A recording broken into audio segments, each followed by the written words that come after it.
Hey, Fair Forest.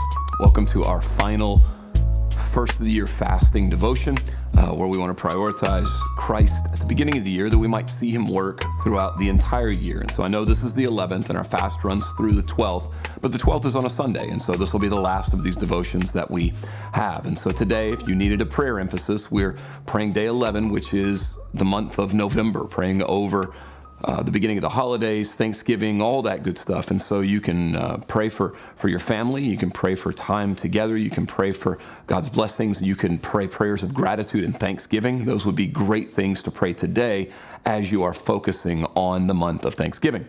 But by way of devotion, I just want to read one verse, and it's from Genesis chapter 28, verse 4. But let me set it up first, because this verse has to do with Jacob leaving his house, Isaac and Rebekah's house, where he has lived his entire life. He is now leaving for several reasons. One, because Esau wants to kill him, which will always get you on the move. But also his mother and father have said, we don't want you to marry the women of Canaan. We want you to find a relative among our own people. So go back into the place where your mother's people came from and find a wife there. And so Isaac is talking to Jacob before he leaves, and this is just before Jacob is going to wind up in the wilderness at night, and God is going to appear to him with what we call Jacob's ladder, or the ladder or staircase coming out of heaven in the wilderness. But before that, Jacob is going to receive some words from his father, but those words have this really beautiful implication for all of us who are people of faith, because Isaac is going to reach back to what God has told Abraham. So there's a story that sort of sets this up. A guy named Dr. Joe Stoll had written about a conversation that he had with a friend of his named Ben Wood.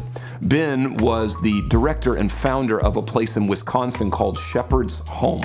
That place was a home for boys and girls who had developmental disabilities. And so they ministered to them, they served them, they blessed them, they helped the families. And so as Stoll was having this conversation with the founder of this ministry, Shepherd's Home Ministry, the founder looked at him and he said, "Hey, do you know what our biggest maintenance problem at Shepherd's Home is?" And Stoll had no idea.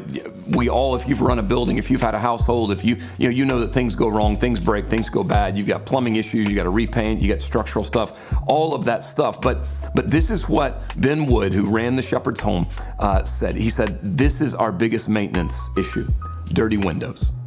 He said, "Our kids press their hands and faces against the windows because they're looking to the sky to see if today might be the day that Jesus will return for them and take them to his home, where they will be healed and complete and full." Dirty windows. So if we consider that, now we come into Genesis chapter 28. I'm just going to read verse 4. This is Isaac speaking to Jacob. He says these words: "May God give the blessings of Abraham to you and to your offspring with you, that you may take possession of the land of your sojournings that God gave to Abraham." You see, the words of this passage are so beautiful, because what Isaac says and what we need to hear, and what I believe the Shepherd's Home founder was saying, is this: there is coming a moment when all of the sojourning, all of the visiting, all of the being in a place but not being of that place will come to an end. And there's coming this moment when that is going to absolutely be the reality of our life. And Isaac looks at Jacob and says, the blessing I'm praying over you, the blessing I'm speaking over you, is the same one that God gave to your grandfather Abraham, that the place where you sojourn might soon become the place where you're a citizen. And so this idea that there need to be some dirty windows in our life. There need to be some areas in our life where we're looking harder because we understand and sense the struggles of sojourning, the struggles of visiting, the struggles of not being settled, but we know that there's a citizenship that is coming, because there is this beautiful thing that we have in Jesus, and it's spoken of in Ephesians 2:19. But because of the cross and because of the sacrifice of Jesus, we have this great promise from the Apostle Paul. He says, "So then you are no longer strangers and aliens, but you are fellow citizens with the saints and members of the household of God. Paul directly addresses what Isaac is telling Jacob before he goes into the wilderness, and what the shepherd's home realized was their greatest maintenance issue, and that is our deep need to have this wonderful hope that we will not always be sojourners, we will not always be travelers, we will not always be visitors, but we will be full citizens someday.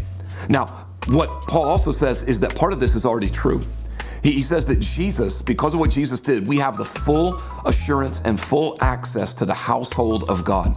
We are not strangers in God's presence. We are sons and daughters. But Jesus also gives us this great future assurance that there is coming a full restoration. I know that we've said in the church sometimes that this world is not my home, I'm just passing through. But I don't know that that's exactly correct. And I don't know that that actually captures what's true about the full situation. This world is our home.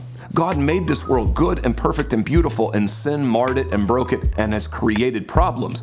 So this world is our home, but it is not our home in its current condition.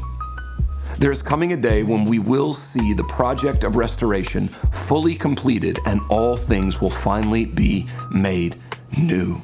And so as we fast, we feel the hunger, or we feel the frustration, or we feel the discomfort of a life that doesn't feel like it's fully settled, but that's supposed to bring our minds and our hearts into alignment with the reality that nothing in this world is settled just yet. In our spirits, we are seated in heavenly places with Christ. It says that earlier in Ephesians 2. But in our flesh, we are still longing and wanting and hoping along with Jacob, because we are sojourners in a place where we were supposed to be citizens, or we've been promised to be citizens. And so if I can give you one more story, it's the last devotion I'll give you, so I'll give you this one. Philip Yancey wrote years and years ago, he said, I know a woman whose grandmother lies buried under a 150-year-old live oak tree in the cemetery of an old Episcopal church in rural Louisiana. And in accordance with her grandmother's instructions, there's only one word carved on the tombstone. It does not say her name. It does not say her birth date and her death year. It only says these words: waiting. There is a part of us that is fully received into the beauty of Christ, but there is still a part of us that is waiting. And as we fasted for these first 11 days now, and we will fast one more day. Tomorrow we will both begin and end our fast. But as we are fasting at the beginning of this year, we are looking forward through the next 12 months to say, God, we're waiting. God, we're waiting on what you've promised. We're waiting on the fullness of what you've told us is ours. We know that we've been given this promised assurance, but God, we are waiting to see it come to fullness. So as you pray today, as you seek today, as you fast today, maybe that's the posture that we take. We are people of waiting. Can't wait to see you tomorrow in worship, if we get to have worship. With all the snow and the ice, we're monitoring all of that, and so we'll make that decision later this evening on Saturday night. But even if we gather online tomorrow instead of in person, may there still continue to be this longing in us, the community of saints, the body of Christ, the gathering of people of hope and promise, that in a world where we still feel the pangs of sojourning, we have this great promise and hope of citizenship. Rejoice in it, celebrate in it, let it encourage your hearts, let it increase your faith, let it cause you to walk as citizens now, even though it's not something that we have seen fully yet.